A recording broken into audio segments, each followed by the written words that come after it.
God's own country కేరళలో కమలదళం వేణులుకుంటోంది. UDF ఎల్డీఎఫ్కు బలమైన ప్రత్యామ్నాయంగా ప్రజల్లోకి వెళ్తోంది.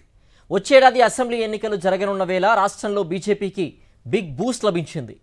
రాజధాని తిరువనంతపురం మేయర్, డిప్యూటీ మేయర్ పీఠాలను కైవసం చేసుకుంది. కేరళ రాజకీయాల్లో బీజేపీ సరికొత్త చరిత్ర సృష్టించింది. తిరువనంతపురం కార్పొరేషన్ మేయర్గా బీజేపీ కౌన్సిలర్ వివి రాజేష్ ఎన్నికయ్యారు. బీజేపీ మహిళా కౌన్సిలర్ ఆశానాథ్ డిప్యూటీ మేయర్గా గెలిచారు.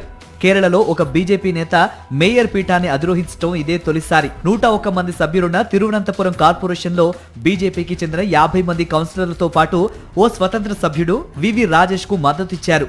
ఎల్డీఎఫ్ అభ్యర్థికి 29 ఓట్లు, యూడీఎఫ్ అభ్యర్థి శబరినాథన్ కు 17 ఓట్లు వచ్చాయి. స్వతంత్ర అభ్యర్థి మద్దతుతో మేయర్ కుర్చీని దక్కించుకుంది బీజేపీ.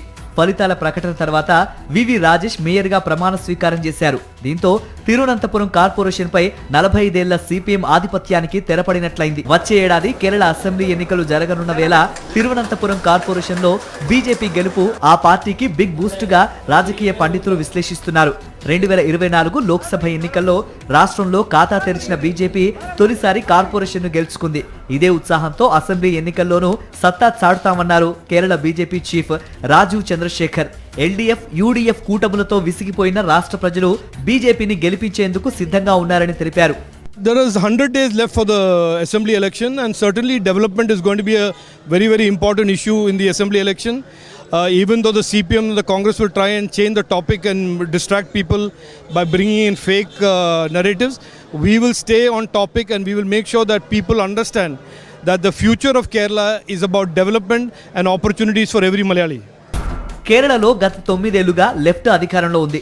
ప్రస్తుతం పినరై ప్రభుత్వంపై ప్రజల్లో వ్యతిరేకత కనిపిస్తోంది. స్థానిక సంస్థల ఎన్నికల్లో ఇది స్పష్టమైంది. గతంలో ఎన్నడూ లేని విధంగా లోకల్ పోల్స్ లో పరాజయం మూటగట్టుకుంది ఎల్డీఎఫ్ కూటమి. ఇదే సమయంలో ప్రతిపక్ష కాంగ్రెస్ కూటమి పైన ప్రజల్లో విశ్వాసం లేదు. ఈ క్రమంలోనే మలబారు తీరంలో బీజేపీ ఓట్ షేర్ పెరుగుతూ వస్తోంది. తాజాగా జరిగిన స్థానిక సంస్థల ఎన్నికల్లోనూ బలంగా తన ఉనికిని చాటుకుంది. ఏకంగా తిరువనంతపురం కార్పొరేషన్ లో పాగా వేయగలిగింది. దీంతో వచ్చే అసెంబ్లీ ఎన్నికల నాటికి బీజేపీ మరింత బలమైన శక్తిగా అవతరించడం ఖాయమనే విశ్లేషణలు వినిపిస్తున్నాయి.